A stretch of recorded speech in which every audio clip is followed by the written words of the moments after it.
Vamos a empezar la mesa titulada en portugués Memoria represada en espacios de resistencia.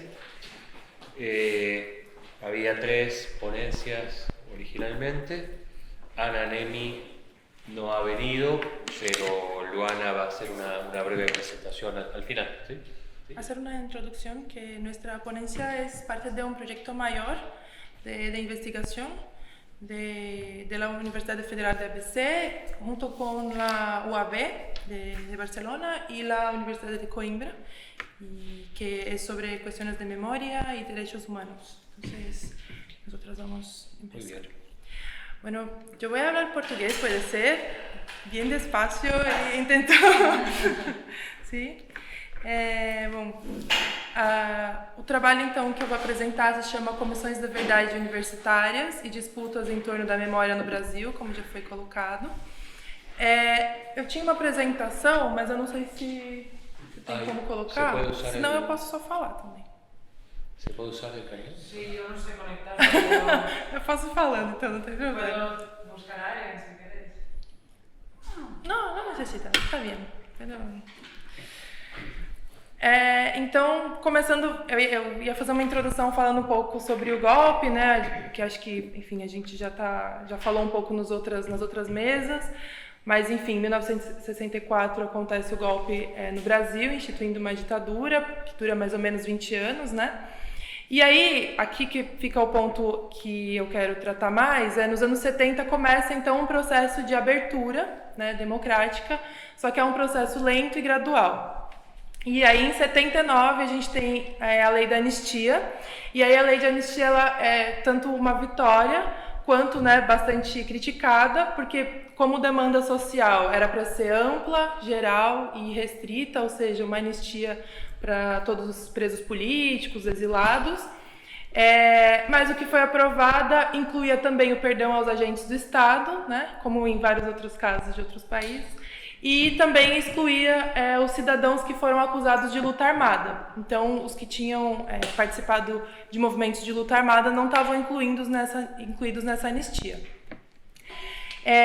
Então, aqui a gente está trabalhando muito com disputas pela memória, né, nesse trabalho, principalmente dentro das universidades.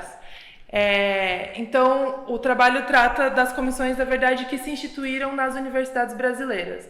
Isso depois da instituição da Comissão Nacional da Verdade no Brasil, que foi em 2011, e a partir dela, né, com o governo Dilma Rousseff, que é do Partido dos Trabalhadores, e a partir dela se instituíram comissões estaduais, municipais e temáticas. E lembrando que a Dilma Rousseff também era parte de um desses grupos de resistência, né, contra a ditadura, e também por isso a gente vê um cenário favorável para essas comissões. Então, as comissões estaduais, municipais e temáticas, e nessas temáticas a gente tem vários temas, né, que tratam de questões raciais, questões LGBT, mas também as universitárias que foram dentro das universidades, das diversas universidades, né? Então, falar um pouco da Comissão Nacional, bem breve. A gente tem como antecedente o projeto Memórias Reveladas, em 2009, que já traz um pouco dessas memórias que estavam escondidas ali, né, caladas pela ditadura e pelos militares. Depois, a Comissão Especial sobre Mortos e Desaparecidos Políticos, que já existia desde 1995, ela vai ser integrada ao Ministério de Direitos Humanos, né, tendo um destaque maior. E aí a Comissão Nacional da Verdade ela vem com a lei em 18 de novembro de 2011, e logo depois, já em 2012, no começo de 2012, a gente já tem, por exemplo, as primeiras comissões universitárias. Então é isso. Aí, nesse artigo, a gente analisou 8 comissões da verdade, no total, universitárias, né? No total são 35, mas são essas 8 as que conseguiram entregar um relatório final e publicaram, deixaram disponíveis os relatórios. Então, as outras 20 e 28, tá difícil a matemática aqui, mas as outras 28 não entregaram relatórios ou não disponibilizaram publicamente. Então, os relatórios ou ainda estavam em construção no momento que a gente fez a análise, né, que foi um pouco antes, foi em 2020 que a gente entregou o trabalho. Então, a gente tem comissões de 4 das 5 regiões do Brasil, né? A região norte, não, apesar de ter comissões da verdade universitárias, não entregaram relatório.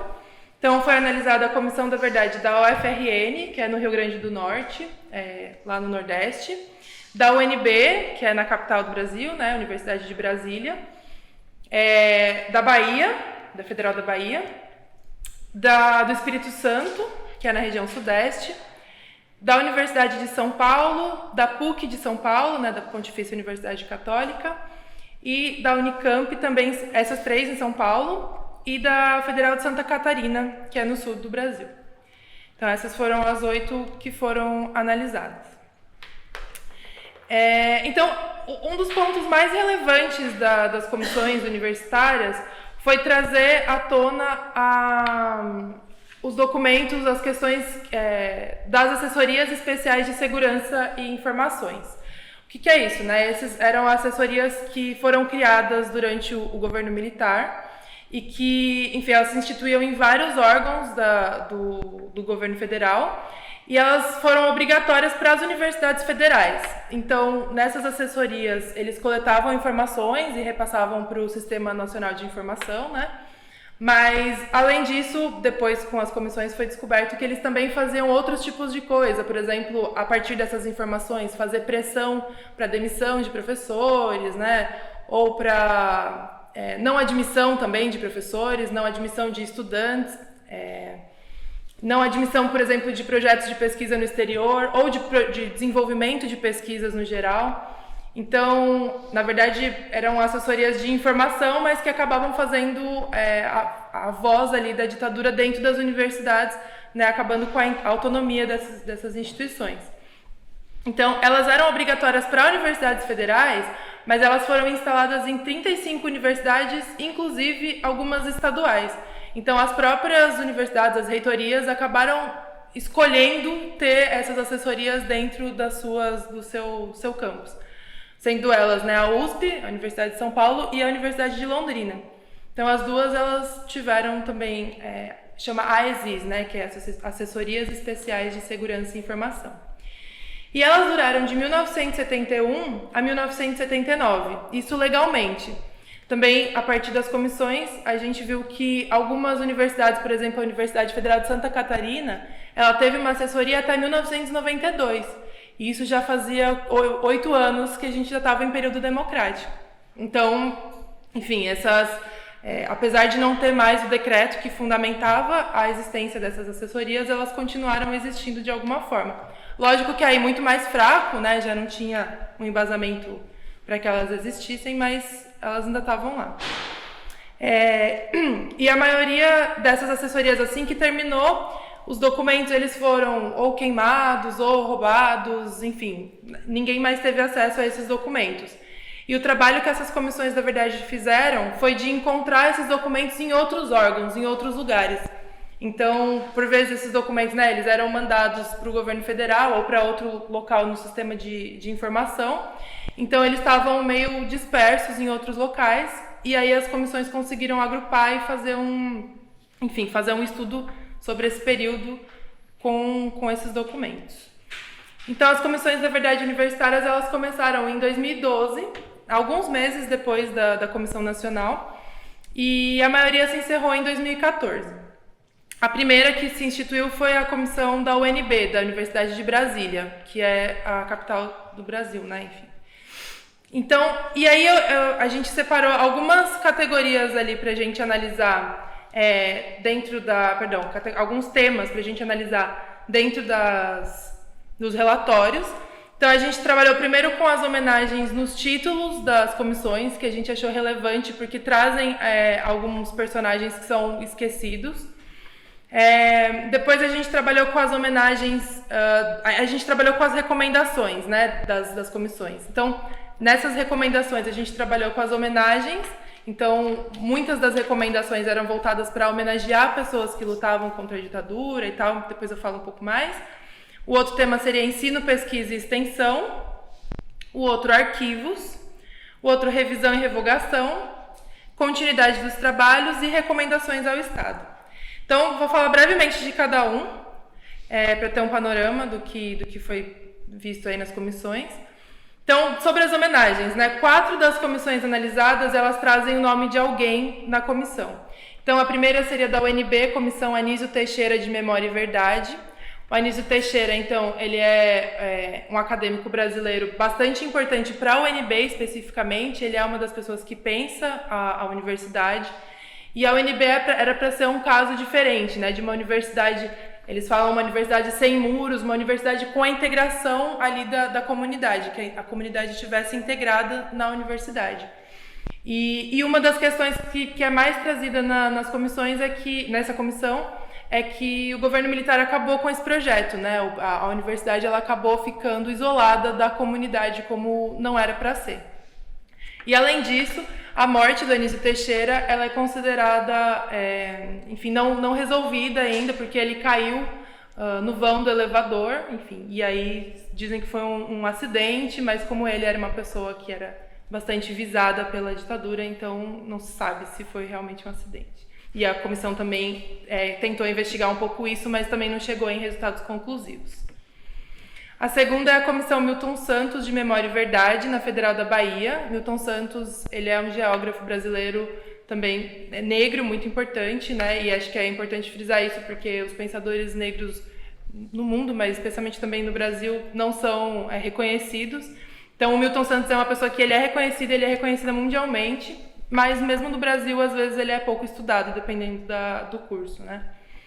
E aí ele teve algumas questões, ele teve menos questões em relação à ditadura, porque ele logo veio para a França, ele pediu um tempo fora da universidade, né, para vir para a França estudar, mas depois de um tempo ele foi exonerado porque consideraram que o pedido dele foi negado, mesmo no momento tendo sido aceito. Então esse é outro caso também de como eles atuavam dentro das universidades, né? Ele foi exonerado por uma questão que não aconteceu.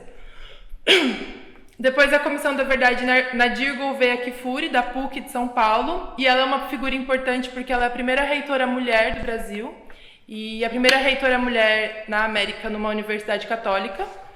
E aí ela tem um caso muito interessante também da invasão, quando a polícia militar invade a PUC enquanto estava tendo um evento de estudantes. E ela diz para os policiais que eles não deveriam estar ali porque eles não fizeram vestibular, eles não podem entrar nessa instituição, enfim. E ela bate de frente, né? Ela vai contra a invasão policial. E por fim, a Comissão da Verdade e Memória Ottaviani, na Unicamp. E o Ottaviani também ele foi demitido injustamente na Universidade de São Paulo. E depois ele vai para a Unicamp, primeiro para a PUC, depois para a Unicamp, depois de um tempo. Então, esses são os 4 casos de homenagens no nome, né? E aí, falando um pouquinho das recomendações, eu acabei nem vendo o tempo, não sei como. Tem. Dei uma corrida aqui. 8 minutos. Então, falando um pouquinho das recomendações, né? Primeiro, em relação às homenagens. As recomendações vão muito no sentido de homenagear essas pessoas que lutaram contra a ditadura, né? E também as vítimas do regime. E alterar as homenagens que já existem aos membros ou aos apoiadores do regime. Esses são os 2 pontos principais. E aí cada uma tem sua especificidade, né? Por exemplo, incluir nome em memoriais, ou devolver a titulação de alguma pessoa que não recebeu essa titulação. Enfim, tem várias especificidades aí que tá no texto, mas que eu não vou falar agora. Na parte de ensino, pesquisa e extensão, vai muito no sentido de estimular pesquisas voltadas para o período militar, também usar os acervos que essas comissões montarem aí para fazer pesquisas e incluir questões voltadas para direitos humanos, para memória e para o período militar no currículo, tanto universitário quanto do ensino básico, né? Na questão de arquivos, então, criação e manutenção de arquivos que tenham relação com as comissões. E aí acho que esse seria o mais interessante, revisão e revogação de homenagens a membros e apoiadores do regime. E aí tem dois casos que são bem importantes. Um é o caso do Jarbas Passarinho, que ele foi ministro da Educação. E, enfim, ele era parte da ala mais extremista do governo militar, que queria, enfim, para ele o ato institucional 5, que foi o mais pesado ali do Brasil, ele queria ainda que fosse pior, e isso tem nos registros, né? E ele tem um título de doutor honoris causa pela Unicamp e por outras instituições também, e a recomendação dessa comissão era que esse título fosse revogado e que ele não tivesse mais o título de doutor honoris causa. E aí, um tempo antes da comissão, já tinham tentado fazer isso e não foi aprovado. E aí essa é a grande disputa ali, né? Algumas pessoas acreditam que tem que revogar porque ele não merece um título de doutor honoris causa pela instituição. E outras pessoas acreditam que isso seria ir contra, por exemplo, o CONSULE, né, o Conselho Universitário do período, que, enfim, estava ali tentando simplesmente sobreviver à ditadura e não ter tanto autoritarismo dentro da instituição. Então, por isso, talvez eles tenham dado um doutor honoris causa para o Jarbas Passarinho. Enfim, os argumentos vão de vários lados, mas isso eles não conseguiram tirar esse título. E aí, agora continua esse processo. A Universidade Federal do Rio de Janeiro, que não foi analisada aqui, eles conseguiram revogar. Então, hoje, o Jarbas Passarinho, que era doutor honoris causa pela UFRJ, não é mais. Mas a Unicamp ainda está em processo. E ainda não conseguiram.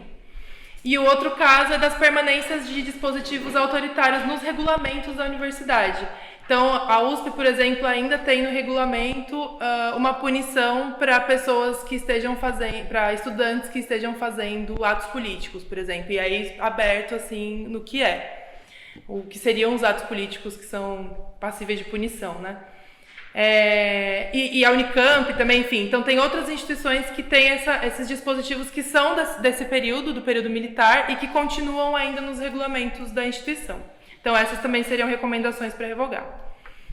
Aí, terminando aqui, então, a continuidade dos trabalhos das comissões, que se continue investigando e encontrando esses documentos, enfim, os fatos da ditadura.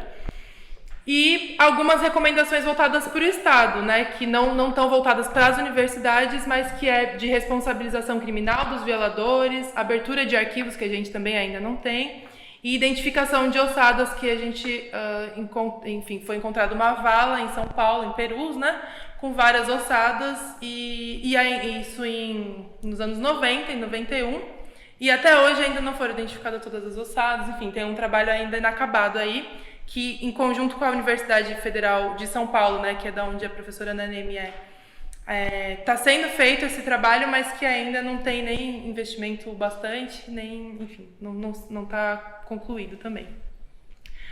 Então, acho que é isso. A gente percebe, então, as disputas pela memória do período da ditadura dentro das universidades, né, mesmo entre os professores, os estudantes, enfim, as pessoas que compõem ali os conselhos universitários.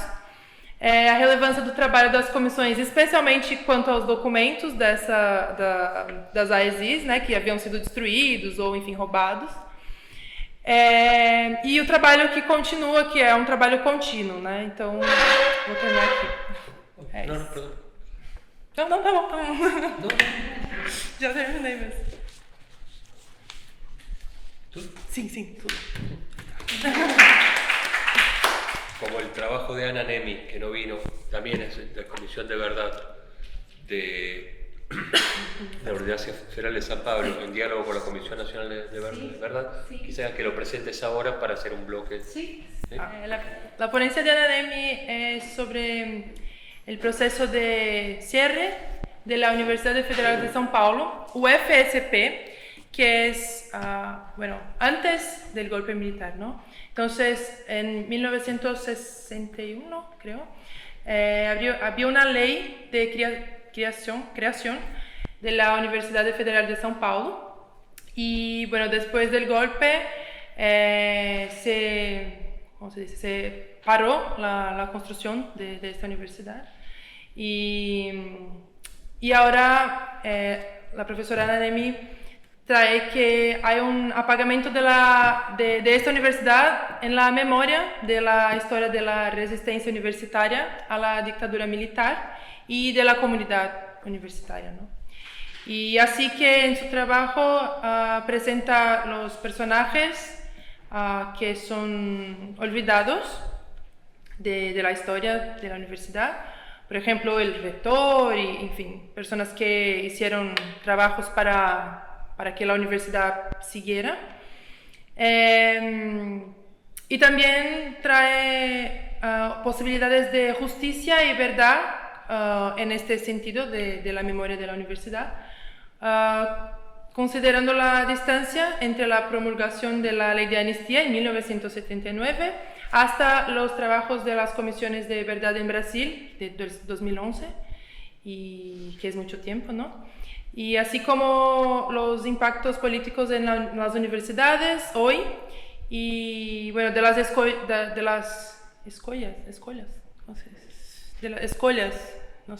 opciones hechas en el proceso de apertura a la lente gradual en Brasil. Entonces, en su trabajo, la profesora trae algunas cuestiones, por ejemplo, de cómo la Universidad Federal de São Paulo tenía un proyecto de traer varias escuelas de São Paulo para una institución sola, y que, bueno, por cuestiones de poder en las universidades, ¿no? Una institución era más fuerte que otras y tenía una relación también con el gobierno militar, que por eso la universidad no logró a existir.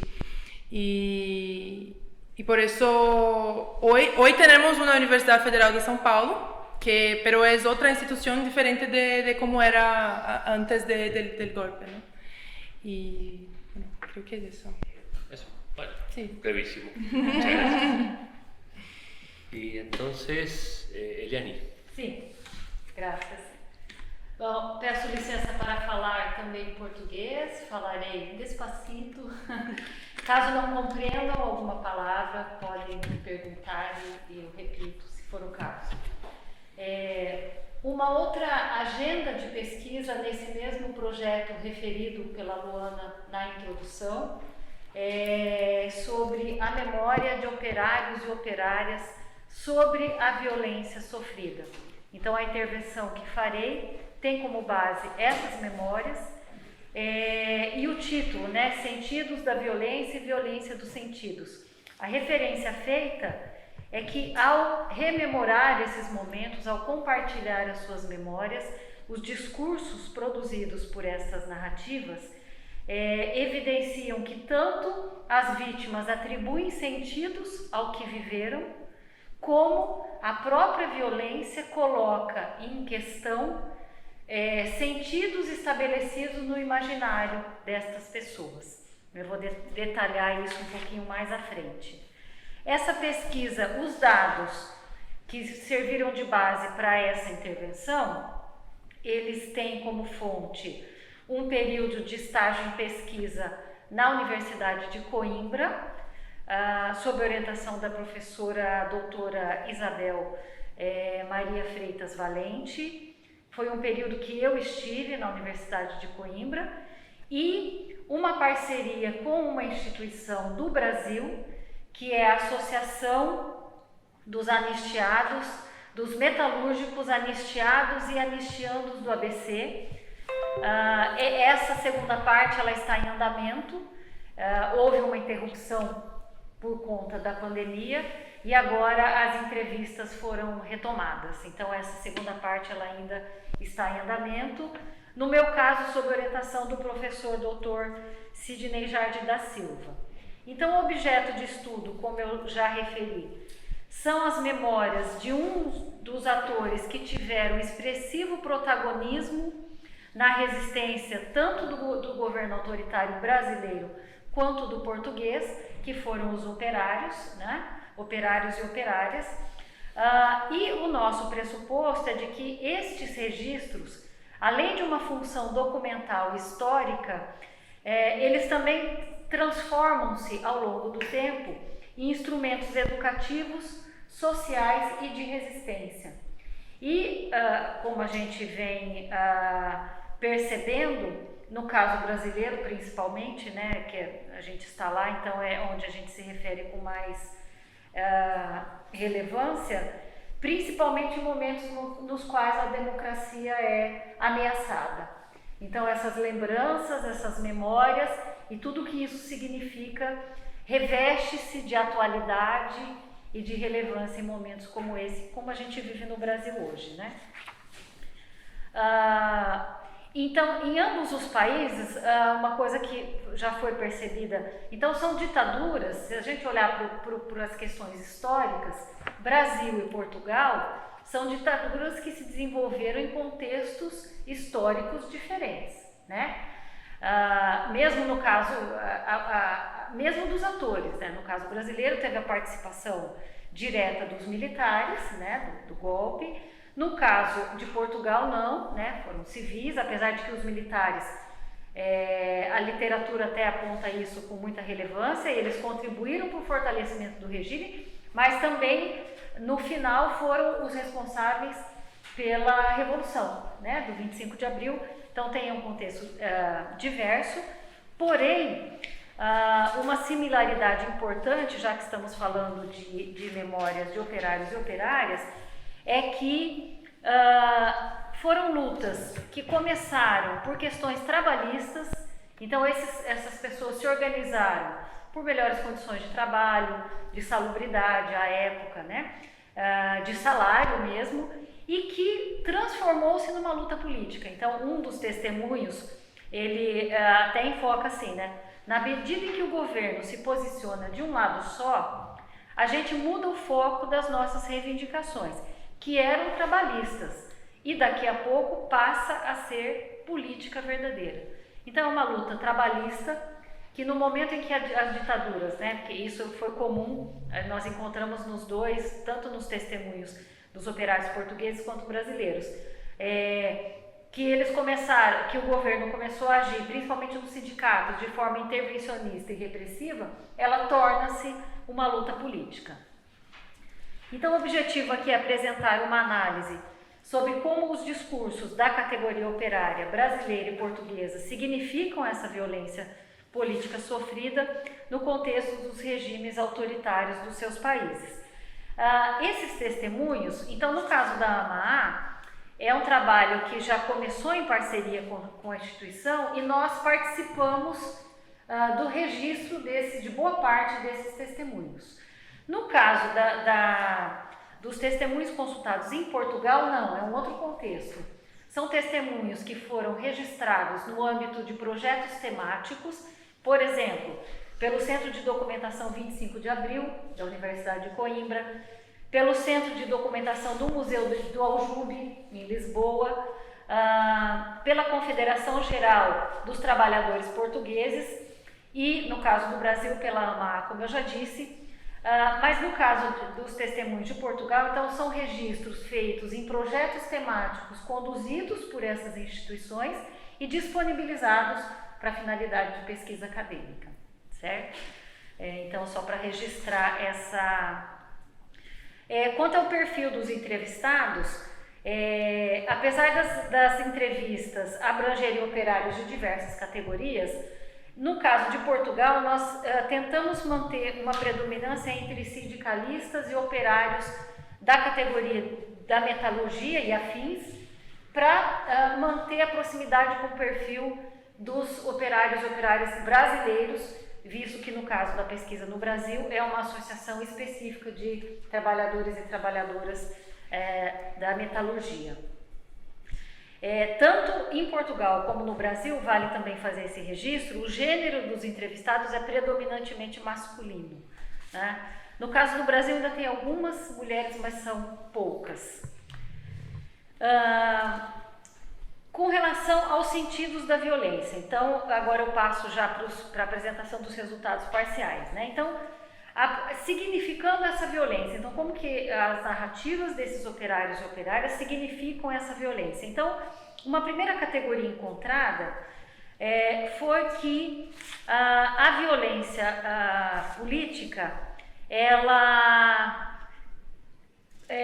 eles significam essa violência política como sendo uma força motriz para a solidariedade interpessoal.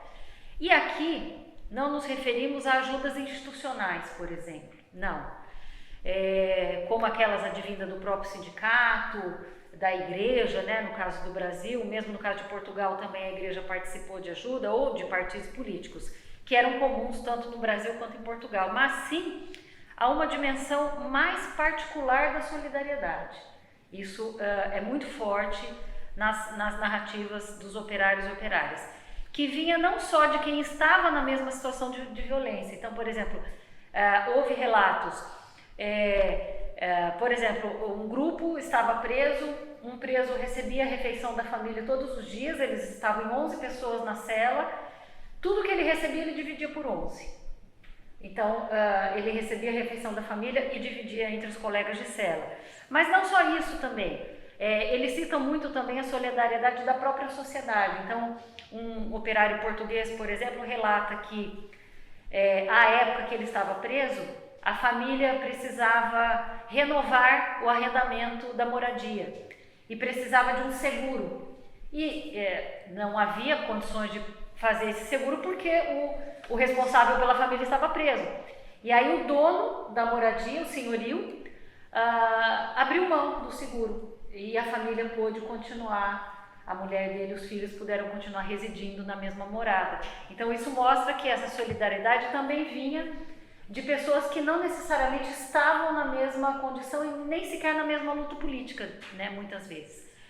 Então isso é registrado com muita ênfase nos testemunhos. A violência também assume em alguns relatos o sentido de aprendizado. Que tipo de aprendizado? Tanto para a autodefesa, como para a continuidade da resistência e como forma de conscientização. Então aqui a gente tem relatos, por exemplo, essa é inclusive de uma mulher, uma operária diz assim, do período que ela ficou presa: o que eu aprendi na prisão? Eu aprendi, é uma operária portuguesa, e ela diz assim: eu aprendi foi a disciplina necessária para lidar com a PIDE, quer dizer, para depois voltar para a luta, para a resistência e lidar com a PIDE, que era a polícia política da época, né? Em Portugal chamava PIDE. E o que era preciso para sobreviver na clandestinidade. Então ela relata que esse período preso foi uma escola mesmo que ela teve, né? Depois também vários relatos dizendo que esse período serviu para conscientização, quer dizer, eles tomaram contato com essa realidade. A partir daí a luta, a resistência foi até mais forte para eles, né? E também como autodefesa ali no dia a dia da prisão, da violência que eles sofriam. Neste aspecto, né, do aprendizado, vale destacar também os não ditos, né? Porque tem os ditos e os não ditos. Então, o que essas narrativas evidenciam também como esses não ditos, que por vezes inconscientes se entrecruzam nos discursos, né? Apesar de alguns serem explícitos ao dizer que não se consideram heróis, que não era deles que eles falavam, né, ao relatar as suas memórias, que essa é uma luta maior, não há como negar que o imaginário, esse imaginário do herói perpassou as narrativas destas pessoas. Muito porque os projetos temáticos conduzidos e nos quais esses testemunhos foram registrados, tinha como mote ressaltar essas características também. Então, esse imaginário também perpassou a fala dessas pessoas. A violência política ela foi também compreendida como instrumento de poder. E esses discursos evidenciam que pode ser um poder direto, e aí é o poder de controle mesmo. Então, os relatos são muito concretos, né? Não só da repressão, como também das torturas, enfim, mas também um poder financeiro, na medida em que as ameaças de despedimento eram muito frequentes. Então era o poder, principalmente porque, como eu disse, a maior parte eram homens casados, então tem aquela questão também do pai de família, provedor da família, então era sempre é uma tensão para eles lidar com isso, com a ameaça do despedimento e a família passar necessidades, né? E também o poder intelectual, né? No caso principalmente dos estudantes, dos jovens, e o poder simbólico. Aí nesse caso do poder intelectual e do simbólico, eu vou só citar duas falas aqui, de um operário brasileiro que ele disse assim: todo estudante que era cabeça foi morto, a finalidade da ditadura era destruir quem pensa. E no caso de um outro relato, também de um brasileiro, que ele disse assim: aquela época, ditadura, você imagina como é que o trabalhador era tratado dentro das fábricas. Até a roupa do supervisor era verde, da cor do exército. Então, lembra que no início eu disse, né, no caso brasileiro, a ditadura é muito ligada aos militares.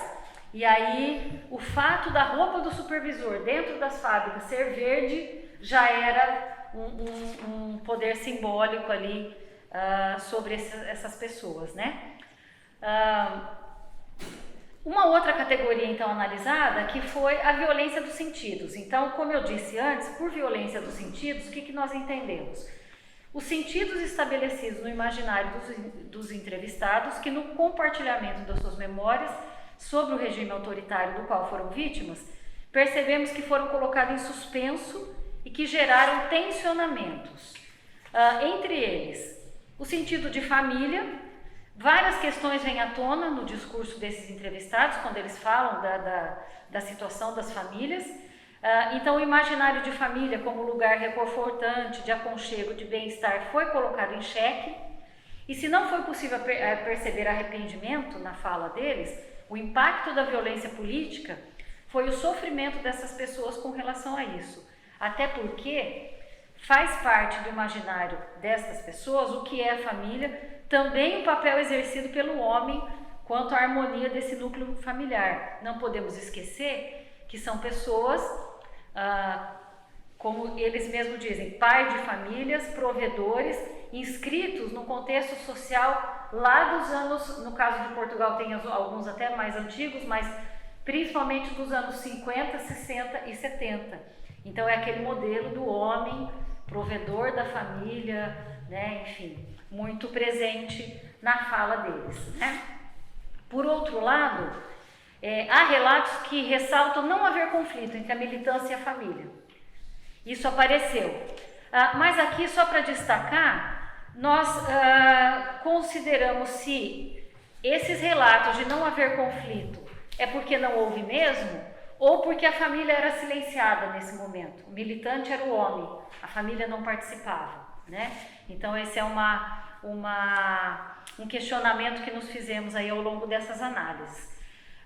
Também apareceu com muita relevância a ênfase nos discursos, aspectos que denotam uma dimensão muito íntima da dignidade dessas pessoas, no sentido de honra pessoal. E, no limite, o imaginário de honra masculina.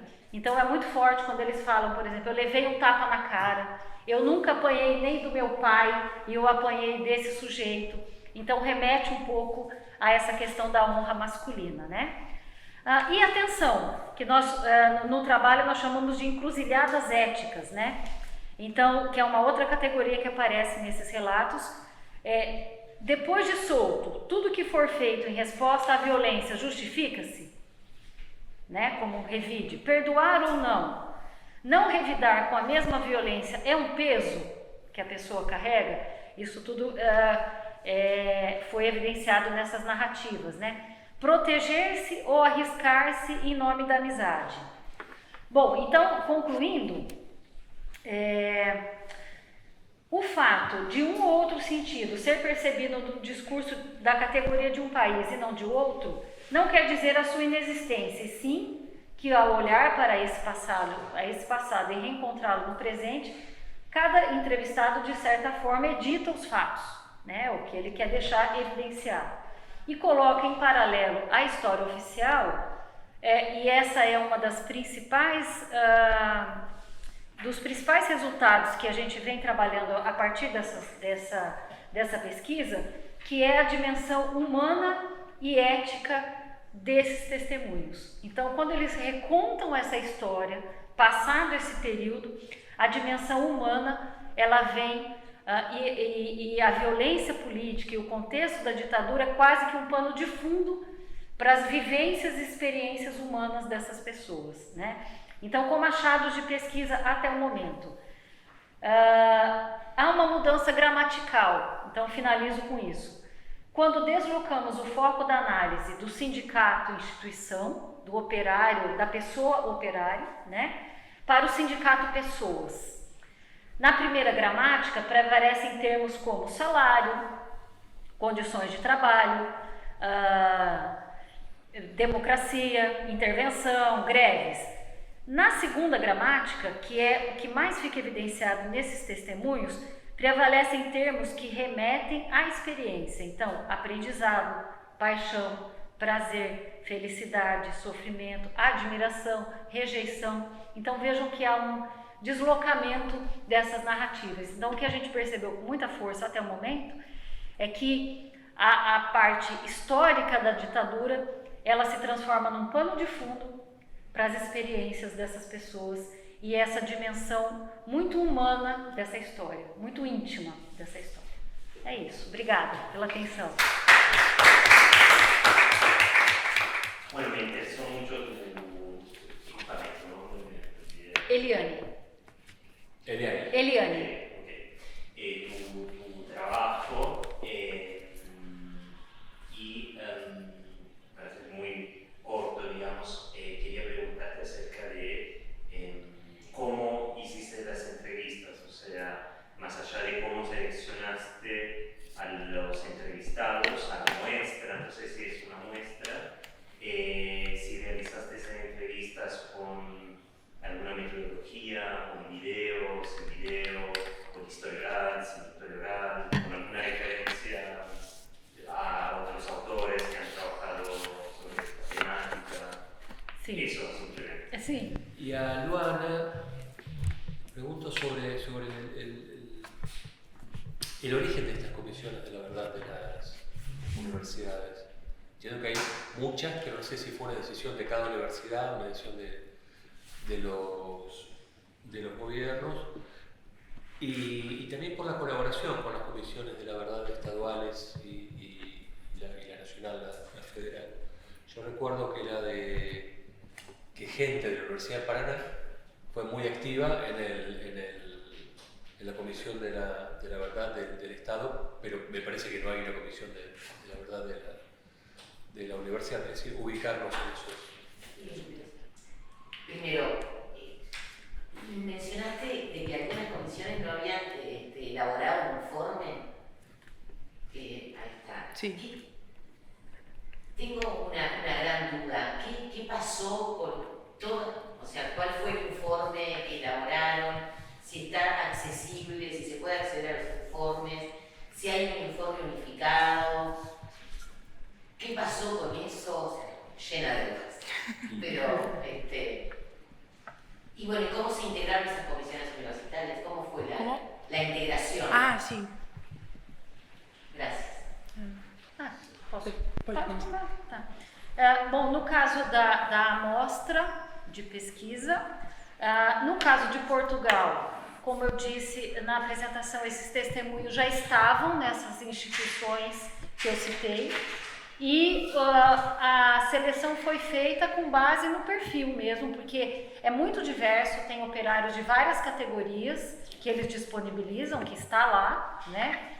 Porque no caso das instituições de Portugal, com exceção da CGTP, que é a Confederação Geral dos Trabalhadores Portugueses, as demais são centros de documentação museológicos. Então, eles não têm foco específico em trabalhadores e trabalhadoras. Então, a seleção foi feita, num primeiro momento, buscamos testemunhos de trabalhadores e trabalhadoras, e, num segundo momento, focamos em operários da área da metalurgia e afins, tá? Então, e sindicalistas, para ficar próximo com o perfil dos operários brasileiros. E aí, no caso dos brasileiros, são os que pertencem à AMA-A, então são todos da área de metalurgia e afins, não, especificamente metalurgia, né? Lá é só metalurgia, e são todos ex-metalúrgicos que, na maior parte deles, já faziam parte do Sindicato dos Metalúrgicos do ABC e que depois, ao entrar para a reforma e com todo esse contexto, eles criaram essa outra instituição especificamente para tratar dos casos dos anistiados e anistiandos, porque ainda tem processo correndo no Brasil. Com relação às referências, que foi a pergunta sobre os ditos e os não ditos, eu trabalho com análise de discurso. Então, os ditos e os não ditos vêm da condição de produção desses discursos. Então, quando eu digo que eles não citam a palavra heróis, mas quando eles estão dando uma entrevista aonde o projeto temático é sobre o protagonismo dessas pessoas, só para dar um exemplo, né, que eu citei na intervenção, o protagonismo dessas pessoas nesse momento remete à ideia do herói. Então, os ditos e os não ditos é da referência que eu utilizo nos meus trabalhos, que eu basicamente trabalho com análise de discurso. Mas no caso das entrevistas, tem uma outra professora que também trabalha com história oral. Então, na verdade, a gente tem essas duas vertentes no projeto. Eu, particularmente, trabalho mais com análise de discurso, mas nós temos também uma outra professora muito atuante nesse projeto, que ela trabalha com história oral. Então, são essas duas referências teóricas que a gente tem como fonte, como base. Sobre a origem das comissões, tem várias, né? Porque é isso que eu estava falando, são várias. Então, algumas elas nasceram de pressão dos estudantes e de movimentos estudantis, de movimentos, enfim, que estão ali na universidade. Nos anos Dilma? Como? Desculpa. Nos anos Lula, nos anos Dilma? Sim. Tudo a partir de 2012 até 2014, com a Dilma, no governo Dilma. E essa é uma questão que a gente tem trabalhado bastante, né? Porque o governo Dilma, ele dá base para conseguir trazer... Nem no governo Lula a gente conseguiu discutir tanto essa questão quanto no governo Dilma, que foi o que sofreu o impeachment logo depois, né? Então é outra questão. E aí também tem algumas comissões que nascem muito do esforço de alguns professores, principalmente da área de história, que começam a trazer a necessidade desse debate. Então são variadas, mas no geral é muito de movimento estudantil ou de grupos de professores, principalmente da história ou de ciências sociais no geral. E também essa questão da colaboração, né? Exatamente isso. Tem universidades que nem têm comissões universitárias, mas que a universidade participou das comissões estaduais. Por exemplo, em Minas Gerais aconteceu isso, ou municipais e tudo. A Universidade do Paraná até teve uma comissão universitária, mas não publicou relatório. E essa é uma questão que para a gente também tem sido importante verificar, né? O que aconteceu com esses relatórios, com esse trabalho todo, né? Alguns relatórios, alguns grupos colocam que os relatórios estão sendo produzidos. Então tem comissão que tem pré-relatórios publicados, tem comissão que tem informes notificando que serão publicados os relatórios, mas tem comissão que desapareceu, assim, tem ali o registro de que foi criada e depois disso não tem nenhum informe sobre os trabalhos, nenhum informe sobre... E aí isso a gente teria que verificar agora a partir de entrevistas, né, do que aconteceu.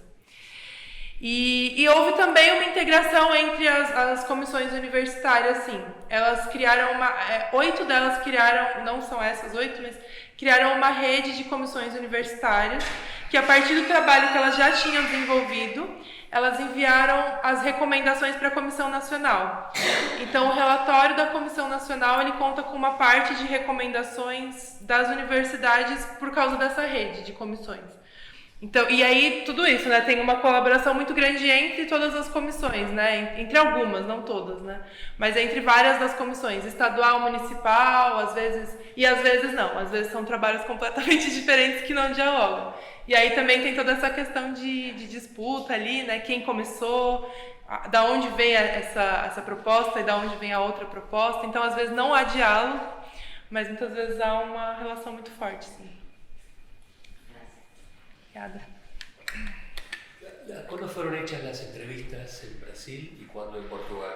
Para ver si es posible comparar, porque también los presentes, desde lo que se formulan las narraciones, muchas veces determinan eso. Sim. O sea, hay mucha diferencia de tiempo. Não muita. No Brasil, havia algumas entrevistas de um período um pouco anterior, 2018 para cá, mas a maior parte, e as que foram utilizadas para essa intervenção são de 2019.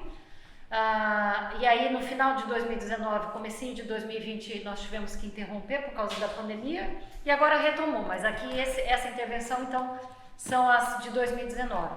No caso de Portugal, os projetos são até um pouco mais antigos, mas as que nós usamos como referência são todas da segunda metade de 2015, 2016 para cá. Então, está aí numa década similar, vamos dizer assim. ¿Y las marcas de la presencia de Bolsonaro se notan en el lenguaje?